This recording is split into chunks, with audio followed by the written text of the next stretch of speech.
زیر سا عید کی نماز اگر 2 لجنہ صرف ہیں وہ گھر پر پڑھ سکتی ہیں؟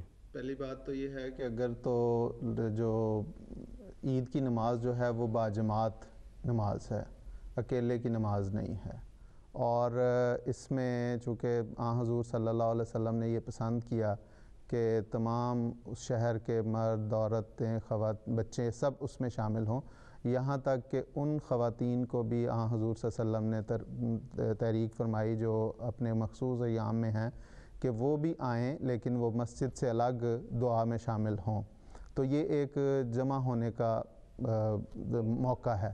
تو اس میں اگر تو وہاں کی انتظامیہ وہاں پہ موجود ہے، نماز سینٹر موجود ہے، مرد موجود ہیں اور وہاں پہ نماز ہو رہی ہے، تو پھر اس طرح اگر کسی گھر میں 2 لجنہ ہیں یا 3 ہیں تو ان کو الگ اپنی عید کی نماز پڑھنے کی اجازت نہیں ہے، بلکہ وہ اسی طرح جا کے وہاں پہ شامل ہوں گی۔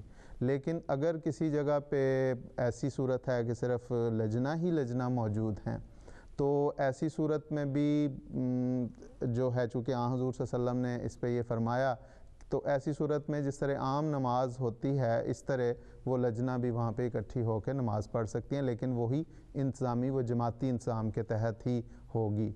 اور دوسرا سوال ان کا یہ تھا کہ میرے ذہن سے نکل گیا دوسرا سوال، ہاں کہ وقت کس وقت ہوگا، تو اس میں وقت وہی ہوگا جو اس علاقے کا وقت ہے، یہ نہیں کہ مکہ میں جس وقت نماز ہو رہی ہے یا مدینہ میں ہو رہی ہے یا لندن میں ہو رہی ہے، بلکہ وہی وقت ہوگا جو اس وہاں کے علاقے کا وقت ہے۔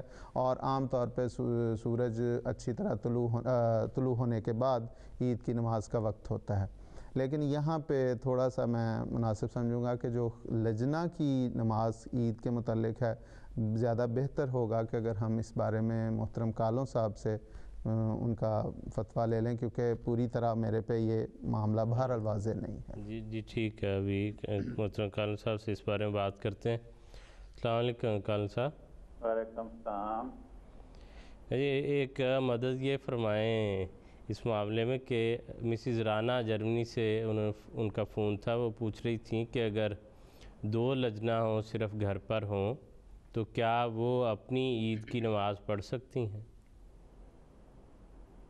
اصل تو عید کی نماز ہے باہر، لیکن اگر وہ گھر میں بھی پڑھنا چاہیں، اگر وہاں جا سکیں یا جانے کا انتظام نہیں ہے، فاصلہ زیادہ ہے، کوئی بھی وجہ ہے، تو اگر وہ پڑھنا چاہیں تو اس کی کوئی ممانعت مجھے کسی حدیث میں نہیں مل سکی، ہم انہیں منع نہیں کر سکتے۔ جی ٹھیک ہے کالوں صاحب، بہت شکریہ، جزاکم اللہ احسن الجزا۔ اگلے کالر ہمارے ساتھ انہوں نے غالباً پچھلے پروگرام میں بھی فون کیا تھا اور بات نہیں ہو سکی تھی، نور العین صاحبہ UK سے، ان سے بات کریں گے۔ نور العین صاحبہ، السلام علیکم۔ وعلیکم السلام ورحمۃ اللہ۔ میرے 4 چھوٹے سوال ہیں، میں کر لوں اگر آپ کی اجازت ہوئے۔ جی کریں جی۔ میرا پہلا سوال ہے کہ جو عشاء کا جو نماز کا ٹائم ہے وہ 12 بجے کے بعد ہوتا ہے، اور اچھا میں دوسری پوچھوں؟ جی پوچھیں۔ اچھا، اور میں نے پوچھنا تھا کہ جو وہ حدیث میں جو دعا ہے کہ لیلۃ القدر پہ اگر ان راتوں میں آپ دعا کریں تو وہ ہم رمضان کے دوسرے دنوں میں بھی آپ کر سکتے ہیں اور رمضان کے باہر بھی کر سکتے ہیں؟ اور میرا دوسرا سوال یہ ہے کہ جو مردوں پہ مسجد میں نماز پڑھنا 5 وقت کی وہ فرض ہے؟ اور یہ بھی پوچھنا تھا کہ جو جمعہ کی نماز ہے وہ مطلب ساروں پہ فرض ہے، عورتوں پہ بھی اور مردوں پہ؟ بس یہ پوچھ۔ جی ٹھیک ہے، جزاکم اللہ۔ آپ نے ٹھیک فرمایا کہ آپ کے 4 سوالات ہیں لیکن مختصر ہیں۔ خان صاحب، ان کی عشاء کی نماز کا وقت کہ رات 12 بجے تک ہے یا اس کے بعد بھی ہے؟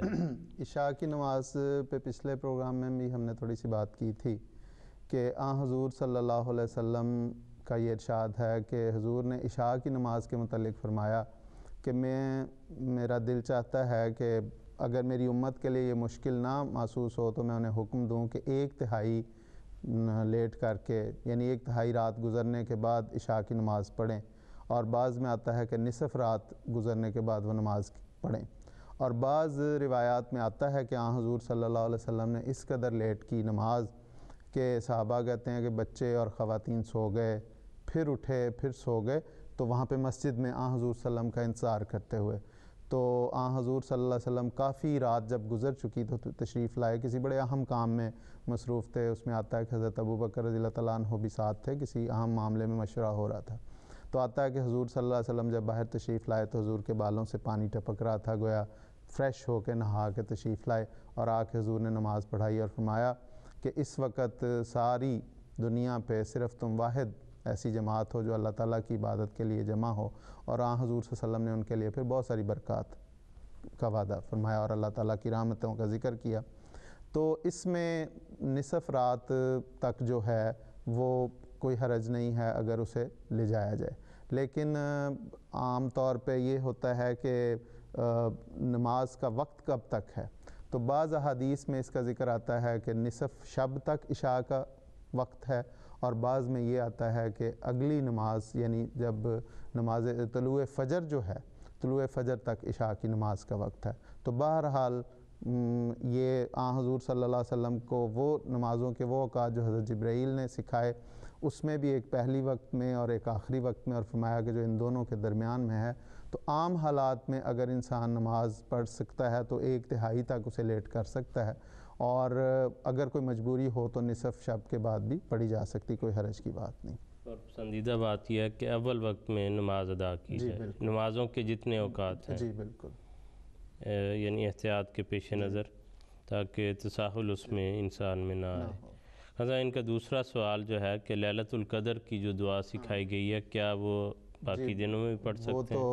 وہ جو حضرت عائشہ رضی اللہ تعالیٰ عنہ نے حضور صلی اللہ علیہ وسلم سے دریافت فرمایا کہ حضور اگر مجھے لیلۃ القدر میسر آئے تو میں کیا اس میں پڑھوں، تو حضور نے فرمایا پڑھو کہ اللہم انکا عفو تحب العفو فاعف عنی. تو یہ وہ دعا ہے، بہت پیاری دعا. تو عام حالات میں جب چاہیں، جس وقت چاہیں، کثرت سے اسے پڑھیں. اللہ تعالیٰ کی محبت حاصل کرنے کے لیے، اس کا عفو حاصل کرنے کے لیے بہترین دعا ہے، کوئی حرج نہیں، اس میں ممانعت کوئی نہیں ہے. اور اس کی ضرورت تو ہر وقت ہی ہے، ہر وقت رہتی کہ وہ تو قبولیت کا ایک وقت جو ہے وہ حضور صلی اللہ علیہ وسلم نے بتایا کہ وہ ایک خاص گھڑی ہے، اس میں خاص قبولیت کے جو ہیں وہ مواقع ہیں. جیسا ان کا تیسرا سوال غالباً یہ تھا کہ جو 5 نمازیں ہیں وہ مسجد میں جا کر فرض ہیں. سوال یہ تھا کہ کیا مردوں پر وہ 5 نمازیں فرض ہیں. جیسا کہ ہم دیکھتے ہیں کہ قرآن کریم میں کبھی بھی یہ نہیں ارشاد فرمایا کہ صلو. ہر جگہ پہ اللہ تعالیٰ نے جو مومنوں کو ارشاد فرمایا ہے وہ اقامت صلاۃ کا ارشاد فرمایا ہے. اور حضرت مصلح موعود رضی اللہ تعالیٰ عنہ نے واضح طور پہ اس کا یہی معنی بیان فرمایا ہے کہ اقامت صلاۃ سے مراد ہی یہی ہے کہ نماز کو کھڑی کرنا، اور نماز کو کھڑی کرنے سے مراد یہاں پر فرض نماز جو ہے وہ مسجد میں جا کر ادا کرنا ہے، با جماعت نماز ادا کرنا ہے.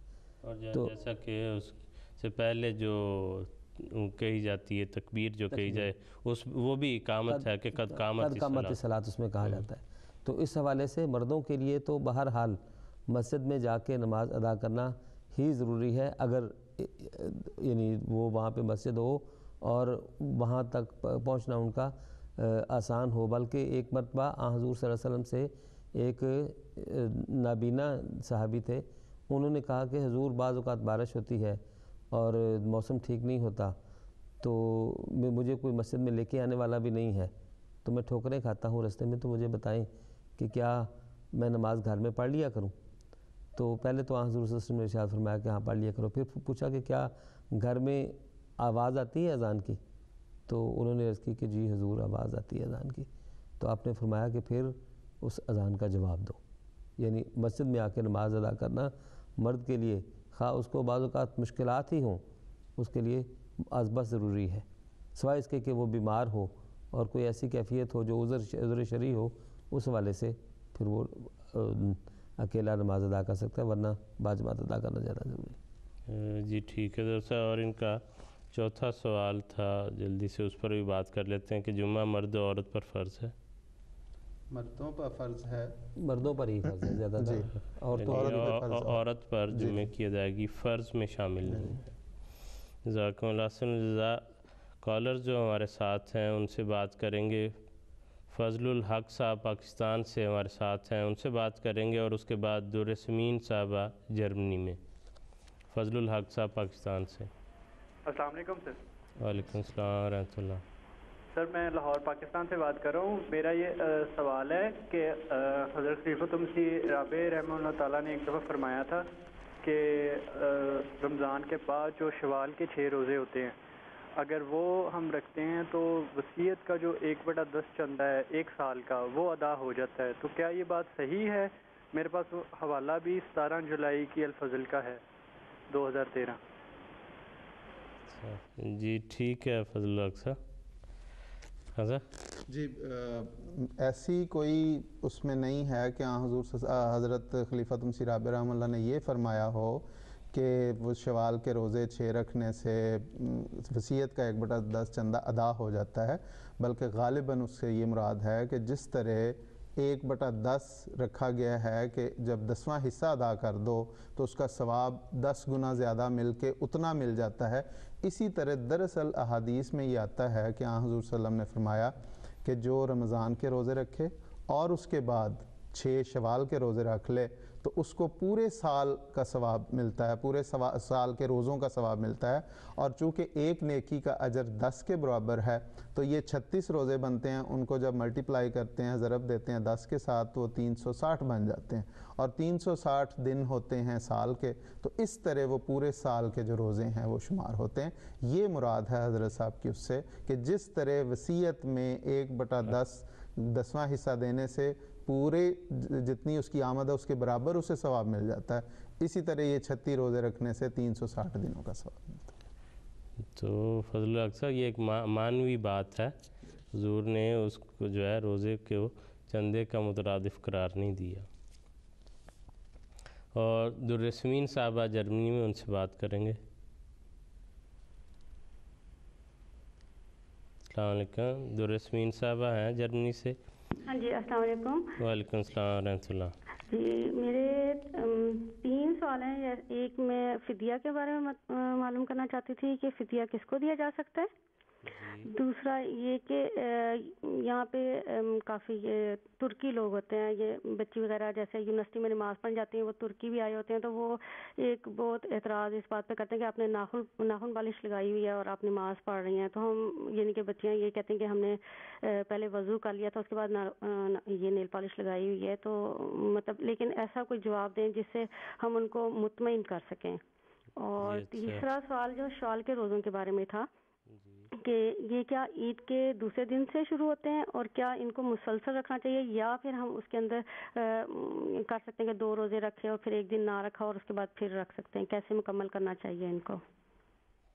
جی ٹھیک ہے، بہت شکریہ. جی آپ کے سوالات کے لیے ہم بات کریں گے مکرم محترم مبشرہ کالم صاحب سے. السلام علیکم کالم صاحب. وعلیکم السلام ورحمۃ اللہ.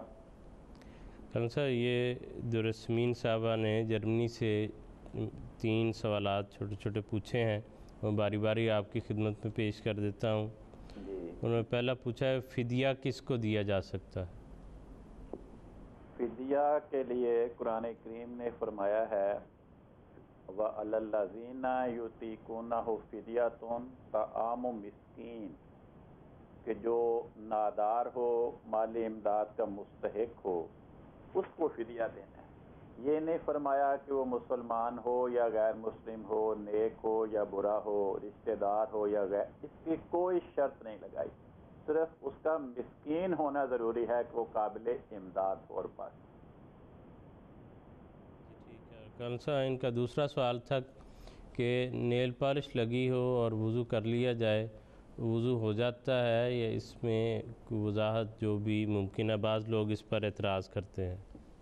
جی نیل پالش لگی ہو تو وضو ہو جاتا ہے، اس سے کوئی فرق نہیں پڑتا. اصل تو ناخنوں کی صفائی ہے، تو ناخن صاف ہو جاتے ہیں. نیل پالش سے ناخن گندے تو نہیں ہوتے.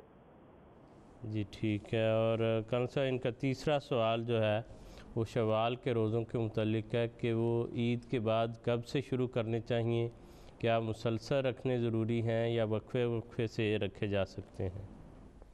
حضرت رسول پاک صلی اللہ علیہ وسلم کا نمونہ یہ ہے کہ آپ 1 شوال کو عید الفطر ادا فرماتے تھے اور 2 شوال سے 6 نفلی روزے مسلسل رکھا کرتے تھے. اور افراد امت کو بھی آپ نے نصیحت فرمائی کہ جو شخص رمضان کے 30 روزے رکھے اور رمضان کے بعد شوال کے 6 روزے رکھے تو اس کو اللہ تعالیٰ کی بارگاہ سے اس طرح ثواب ملے گا کہ گویا اس نے پورا سال ہی روزے رکھے ہیں، کیونکہ جیسا کہ قرآن کریم فرماتا ہے کہ من جاء بالحسنات فلہ عشر امثالھا، جو شخص نیکی کا کام کرے گا اسے 10 گنا ثواب ملے گا۔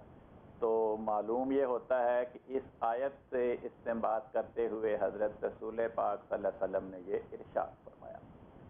لیکن اگر کوئی شخص شوال کے پہلے 6 دن مسلسل نفلی روزے نہ رکھ سکے تو وہ اس سارے مہینے میں جب بھی اسے سہولت ہو روزے رکھ سکتا ہے۔ کسی حدیث میں اس بات کی ممانعت موجود نہیں کہ اگر وہ مسلسل 6 روزے نہیں رکھ سکا تو دوران ماہ 6 روزے نہ رکھے، نہ ہی اس بات کی تاکید پائی جاتی ہے کہ مسلسل 6 روزے رکھے، لیکن سنت یہی ہے کہ رسول پاک صلی اللہ علیہ وسلم 2 شوال سے مسلسل 6 نفلی روزے رکھا کرتے تھے۔ جی ٹھیک ہے کل صاحب، بہت شکریہ، جزاکم اللہ حسن الجزا۔ خان صاحب ای میل پر جو سوالات تھے ان میں سے ایک پر بات کریں گے۔ یہ ہمیں قدسیہ مجیب صاحبہ نے بھجوایا تھا کہ افطار کے وقت ہاتھ اٹھا کر دعا کرنے کی کیا حقیقت ہے؟ بات دراصل یہ ہے کہ حضور صلی اللہ علیہ وسلم کی سنت سے ہاتھ اٹھا کے دعا کرنے کا سنت ملتی ہے کہ مختلف مواقع پہ حضور نے ہاتھ اٹھا کے دعا کی۔ حضرت انس رضی اللہ تعالیٰ عنہ بیان کرتے ہیں کہ میں نے دیکھا کہ حضور صلی اللہ علیہ وسلم نے ہاتھ اٹھا کے دعا کر رہے تھے اور حضور کے بغلوں کی سفیدی نظر آ رہی تھی کہ اتنے ہاتھ اٹھائے ہوئے تھے۔ اسی طرح حضرت اسامہ بن زید رضی اللہ تعالیٰ عنہ کہتے ہیں کہ میں حضور صلی اللہ علیہ وسلم کے ساتھ حجۃ الوداع کے موقع پہ حضور کی سواری پہ حضور کے پیچھے بیٹھا ہوا تھا، تو حضور عرفہ کے میدان میں جب پہنچے ہیں تو وہاں پہ حضور نے دعا کی ایک موقع پہ اور حضور نے ہاتھ اٹھائے، اور اس میں بڑی مزدار واقعہ یہ بھی ہے کہ حضور دعا کر رہے تھے تو جو وہ تھی اونٹنی وہ نیچے جھکی ہے، حضور سواری پہ ہی تھے، وہ نیچے جھکی تو وہ لگام جو تھی وہ نیچے چلی گئی، تو وہ کہتے ہیں کہ حضور نے ایک ہاتھ سے دعا جاری رکھی اور دوسرے ہاتھ سے حضور نے وہ لگام اٹھا کے اوپر پکڑ لی۔ تو دعا ہاتھ اٹھا کے دعا کرنے میں کوئی ایسا نہیں، بلکہ ایک حدیث میں آتا ہے کہ وہ کہتے ہیں، راوی کہتے ہیں کہ حضور صلی اللہ علیہ وسلم نے فرمایا کہ اللہ تعالیٰ کے حضور جب اس کا بندہ ہاتھ اٹھا کے دعا کرتا ہے تو اللہ تعالیٰ اس بات پہ حیا محسوس کرتا ہے، شرم محسوس کرتا ہے کہ اس کے ان اٹھے ہوئے 2 ہاتھوں کو خالی یا ناکام واپس بھیج دے۔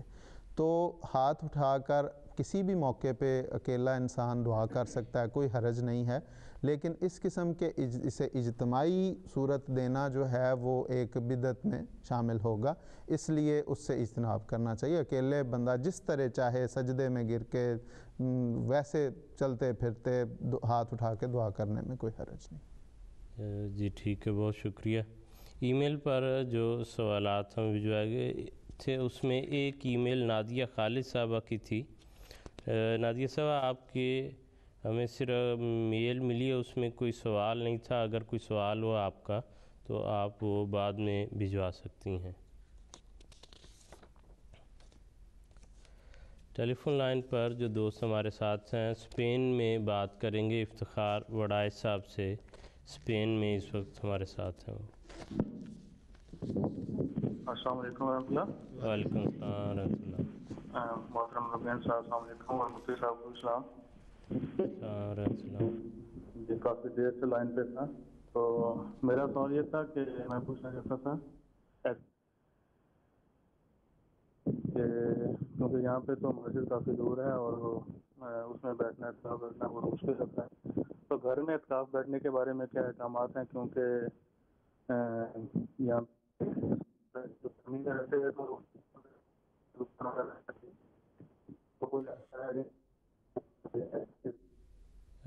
افتخار صاحب معذرت چاہتا ہوں کہ آپ کی آواز یہاں پر کٹ رہی ہے، لیکن آپ کا یہ اچھی بات ہے کہ آپ کا جو سوال ہے غالباً بنیادی حصہ جو ہے وہ ہمیں مل گیا ہے، موصول ہو گیا، ہم نے سن لیا ہے، اس پر بات کریں گے، محترم داؤد صاحب سے پوچھیں گے۔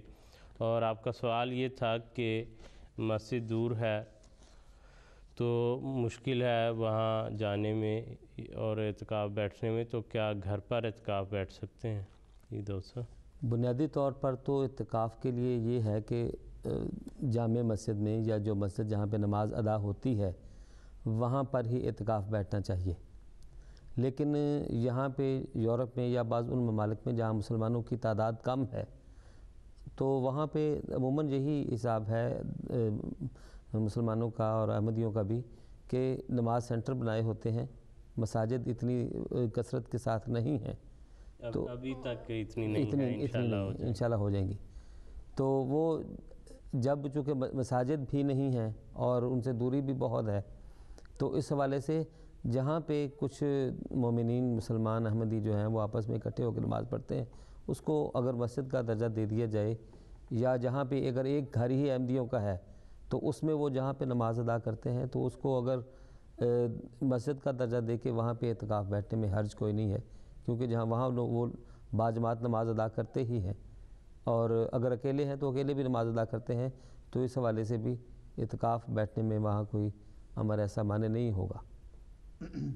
جی ٹھیک ہے. اس میں کہ اصل بات وہی ہے جس طرح محترم کالو صاحب نے ابھی شوال کے روزوں کے متعلق بتایا کہ مسنون جو ہے وہ یہی ہے کہ حضور صلی اللہ علیہ وسلم ہمیشہ مسجد میں اعتکاف بیٹھتے تھے، بلکہ ایک غالباً حضرت عائشہ رضی اللہ تعالیٰ عنہ کا قول ہے کہ مسجد کے بغیر جو اعتکاف ہے وہ درست نہیں ہے.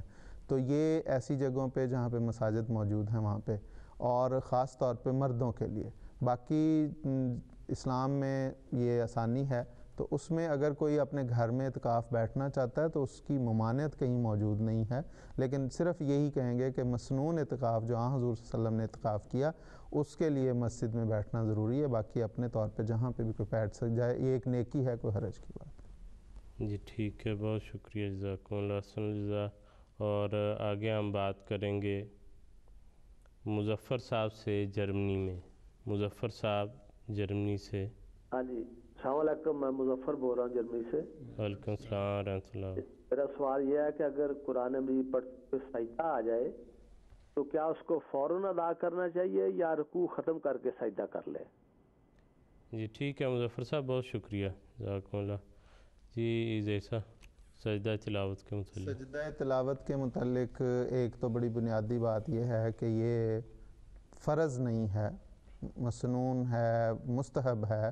بلکہ حضرت عمر رضی اللہ تعالیٰ عنہ کے متعلق آتا ہے کہ حضرت عمر رضی اللہ تعالیٰ عنہ خطبہ ارشاد فرما رہے تھے اور وہاں پہ ایسی ان آیات کی تلاوت کی جس میں کہ سجدہ آتا ہے، تو ممبر سے اتر کے سجدہ کیا اور ساتھ لوگوں نے بھی سجدہ کیا، اور پھر اگلے جمعے پھر اسی قسم کی یا وہی آیات کی تلاوت کی اور سجدہ آیا اور گزر گئے. اور پھر بعد میں کہا کہ یہ جو سجدے ہیں یہ پسندیدہ ہیں، مستحب ہیں، لیکن اتنے ضروری نہیں ہیں کہ ضرور ان کو کیا جائے. اس لیے اگر سجدہ انسان نے کرنا ہو تو جب وہ پسندیدہ یہی ہے کہ جب وہ آیت آئے تو اس کی تلاوت کے بعد، کیونکہ ان آیات میں خاص طور پہ یہ مضمون ہے کہ سجدہ کیا جائے، اللہ تعالیٰ کے حضور اس کی بڑھائی بیان ہو، تو وہاں پہ اگر کرنا ہے تو پھر وہاں پہ ضروری وہیں کرنا چاہیے. جی کیونکہ وہاں بعض آیات میں حکمن ہے کہ سجدہ کرو، اور بعض میں جو ہے کسی کے متعلقہ بات بیان ہے کہ وہ سجدہ کرتے ہیں، مومنین کی یہ شان ہے. تو اس لیے اگر سجدے کا انسان کا ارادہ ہو تو اسی وقت کیا جائے، جس طرح کہ حضرت عمر رضی اللہ تعالیٰ عنہ کی میں نے روایت بیان کی کہ انہوں نے اسی وقت سجدہ کیا. اور باقی یہ ہے کہ اگر وہ سجدہ نہ کرنا چاہے تو پھر وہ اس کی اپنی مرضی ہے، لیکن پسندیدہ اور بہتر یہی ہے کہ اللہ تعالیٰ کی ان آیات میں ذکر ہی ایسا ہوتا ہے کہ انسان خود بخود اللہ کے حضور سجدہ ریز ہونے کو دل کرتا ہے. جی ٹھیک ہے خاصا. ابھی ہم بات کریں گے سید خورشید صاحب سے یو کے میں، اور اس کے بعد پھر ظہور صاحب سے جو جرمنی سے ہمارے ساتھ ٹیلی فون لائن پر ہے. السلام علیکم. جی وعلیکم السلام ورحمۃ اللہ وبرکاتہ. میں سید خورشید احمد ووکنگ سے عرض کر رہا ہوں. میرے 2 سوال ہیں. پہلا تو سوال یہ ہے کہ کیا تراویح جو ہے باجماعت اگر پڑھنی ہو تو 2 کی بجائے 4 بھی پڑھی جا سکتی ہیں کہ نہیں؟ 4